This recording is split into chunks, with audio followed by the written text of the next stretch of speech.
All we did was quote a certain very talented legal mind who was the one responsible for saying.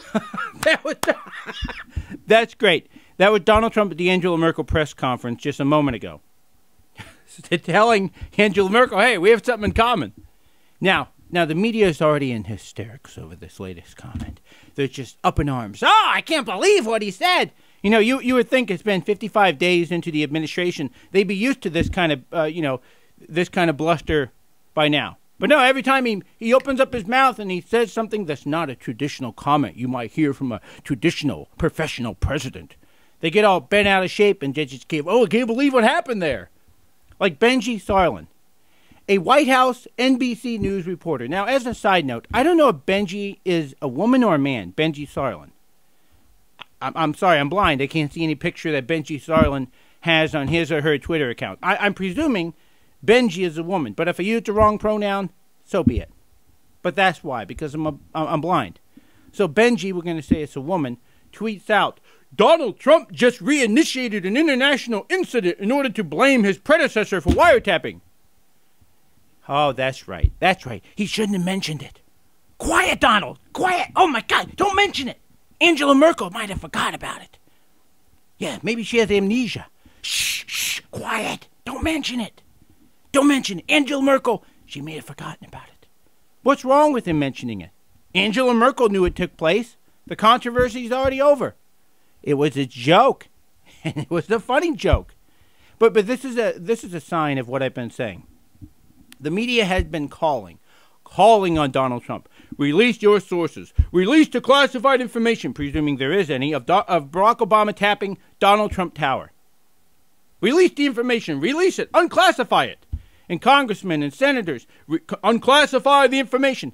The second he does, the instant he does, instead of coming out and saying, the media, we're glad that Donald Trump has released the information so we can get to the truth of the matter. Oh, no. They're going to turn around instantaneously and say, how dare he? How dare Donald Trump? Do you just realize what Donald Trump did? He just declassified confidential, classified methods and sources and information in order to prove an allegation against his predecessor. What kind of president? What kind of commander-in-chief declassified the information in order to prove his predecessor had a vendetta against him? Can't he leave Barack Obama alone? The election's over, Donald. That's what the allegations are going to be. You know this is going to happen. We've seen it time and time and time again. The guy, he damned if he does, he damned if he doesn't. And you just heard him there pass the responsibility on to Fox News. And what Fox News is going to say, although it hasn't aired yet, it's going to air between 6 p.m. and 7 p.m., what I imagine Napolitano is going to say is, all I did was read the New York Times and analyze the New York Times. They're going to pass it on to the New York Times. And it's going to keep getting passed on. But don't worry. John McCain and Lindsey Graham, they're never going to let this go. They're more hawkish about this and more, focused on this than Democrats are. You have Lindsey Graham out there. Oh, my, we got a subpoena of the FBI. Why, you dumb sodbuster? Why don't you focus on health care? Why don't you focus on tax reform? No, because you've never liked Donald Trump, Lindsey. You hated Donald Trump, and so you're going to have a vendetta against him every opportunity you get. And then John McCain, the guy who believes Rand Paul is a Russian agent? Well, friends, we got to get to the bottom. You see, to talk like John McCain, you have to curl your teeth in because the guy's 145 years old and doesn't have any teeth left.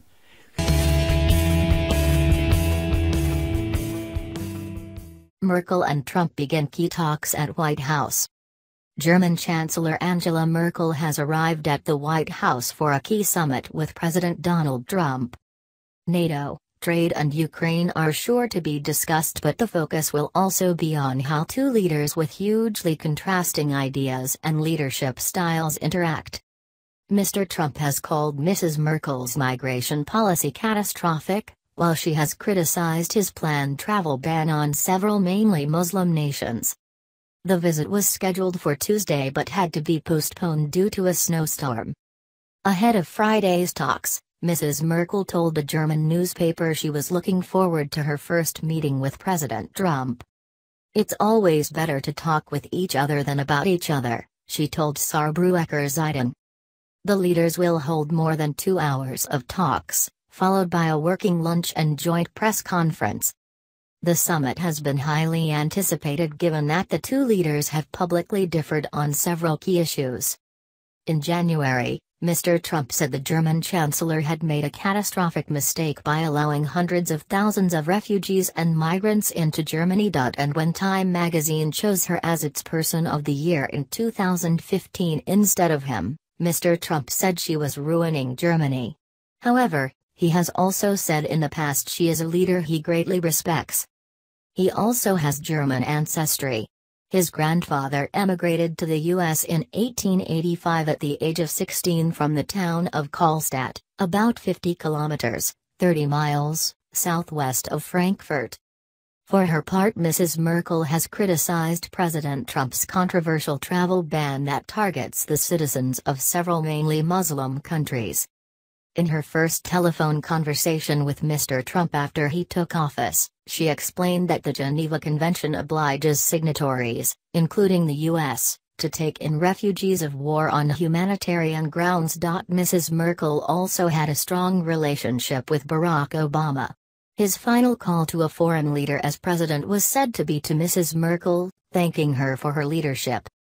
BBC Berlin correspondent Jenny Hill says Mrs. Merkel and Mr. Trump are also two leaders with hugely different styles. He is flamboyant, impetuous and prone to rhetoric, while she is reserved, pragmatic and lingers over decisions. Our correspondent says Angela Merkel needs to walk a diplomatic tightrope.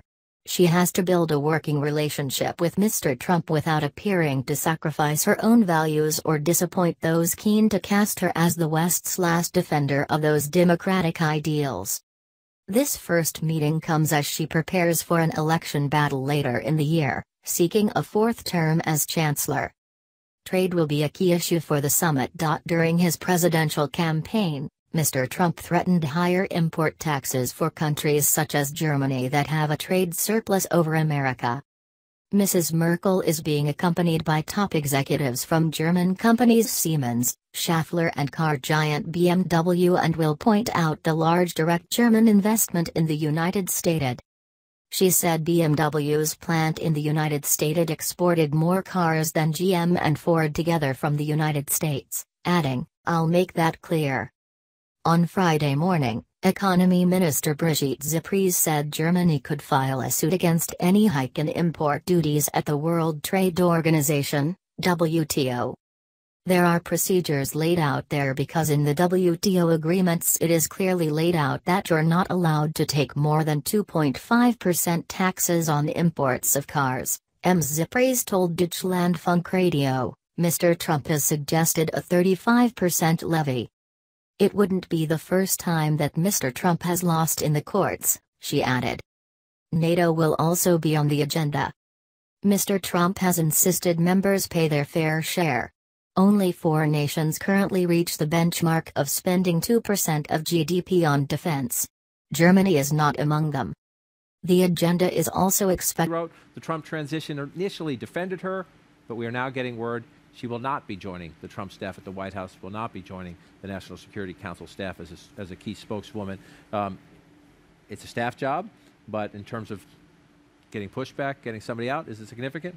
I think it's a scalp for the Democrats or for opponents of Trump to show that you can dig things up on somebody and it actually does matter. You know, it has seemed, I think, for a lot of opponents of Trump that it doesn't matter what they throw at him because they just ignore it and they issue very defiant statements like the one they initially issued in defense of Monica Crowley. But it turns out that if there's enough of an accumulation of stuff, I mean, it happened also for Jason Miller of the Trump team, that there are some things you cannot survive in Trump world. And from the outside, it can seem somewhat arbitrary. We have some tenacious diggers at CNN, including at the K-File, so kudos to them for finding this. But shouldn't a personnel shop that's bringing people into the administration of a president of the United States be able to do this work too? Sure, no doubt about it, but they are bringing in a ton of people here, so I think to their defense, I mean, she is someone who's a known quantity. She's on television, she talks a lot, so I think that, you know, this is one example. My guess is what she told people inside the organization probably ended up not being accurate, because her first statement was that she didn't plagiarize anything. Well then, you know, countless examples Right. from other news organizations as well have come in since then. So I think it's probably a good sign that the transition is willing to follow some protocol and deal with the problem. Clean house, right? Deal with the problem. All right, let's move on to this one. The rest of the world now getting a taste of what we have been through the past year plus here in the United States. This question: what to make or how much to make of the outlandish and sometimes offensive things that Donald Trump says? Angela Merkel is the Chancellor of Germany, a critical U.S. ally on economic and security issues. Vladimir Putin, you all know, is the president of Russia. He bullies his neighbors and provides the warplanes killing civilians in Syria. Asked who he trusts more, Merkel or Putin? Here's Trump's answer to European journalists. Well, I start off trusting both. But let's see how long that lasts. It may not last long at all. I start off trusting both. To make, I know he says we'll see how long it lasts, but to even for a half a sentence essentially equate Angela Merkel and Vladimir Putin is a slap in the face and an insult to a critical U.S. ally and a key figure in the Western alliance. He goes on in the same interview to say again, as he did during the campaign, he thinks NATO is obsolete. He contradicts himself a bit and says, but there are parts of it that are good. But we talk about the tone in Washington, the uncertainty in Washington, the town on edge. What about the world? Well, let's go back and remember what Trump has said about Angela Merkel throughout the campaign. He has been very critical of Germany's refugee policy, and he continuously. And then Hillary Clinton said that Angela Merkel was her favorite European or her favorite world leader. So there is a little bit of history there. I'm not saying it's excuse, but that's kind of where he's coming from. This is not someone that he's revered in the past, and he's definitely had nicer things to say about. Hang on just one second, because to Jackie's point about the refugee crisis, and we should have noted, this is an interview with the Times of London and Bild, a German magazine. Listen to Donald Trump talking about Merkel and her decision to let Syrian refugees into Germany.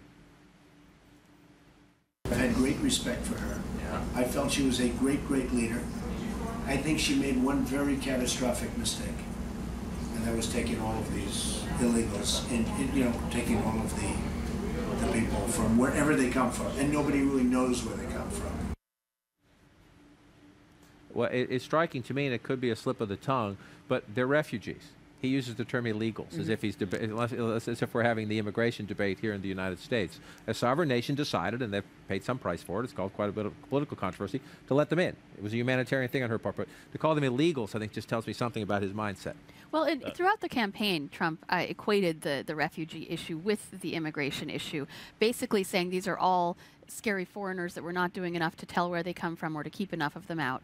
And I think his worldview also has been very consistent in this sort of populist nationalism that he espouses, which he sees as of a piece with the Brexit movement in the UK and of a piece with a lot of the nationalist movements across Europe that oppose, the centralization of power in the EU, that oppose alliances like NATO as taking away countries' national sovereignty. So how that plays out, I think, to your point, the world is at least as on edge, if not more so, as Washington, D.C., about how this will translate into policy for Trump, because he has gone so far from the norms in terms of diplomacy and in terms of the things you are and are not allowed to say, the people you are and are not allowed to call up on the phone.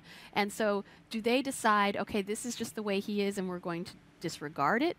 Or do all of these things have consequences because that's how diplomacy is and I mean, conducted? already also warning of a tariff on German car manufacturers, 35% tariff. This is part of his putting tariffs on companies that ship jobs overseas. This time saying that for German cars, selling them back into the U.S., if they're making their cars in Mexico, they're going to get hit with a 35% tariff. I mean, this is causing a lot of tension with some of America's key allies. Key allies. It's also causing a lot of tension. Mexico is one of our key allies. It's causing a lot of tension in Mexico, too. The Chinese are mad more about the Taiwan language and the one China policy, but also about trade. Angela Merkel saying she would not respond to Donald Trump, saying as it's only polite to wait until he's actually president, which I think is the response, actually. But to your point earlier, is this, the diplomats are horrified. This is not the way you're supposed to do business. You're not supposed to have your national security advisor calling the Russian ambassador. You're supposed to wait one president at a time. You're supposed to be nice to our friends and tough on our foes. But is this part of the Trump MO? That he stirs everything up, makes everybody nervous because he thinks eventually that means they're going to come his way because they're afraid of him going way out there, that they'll give him half of what he wants or part of what he wants. I think without question, but we're also entering a totally new moment here. We can say, oh, this is how he did it in the campaign this starting Friday at high noon. This is a very different.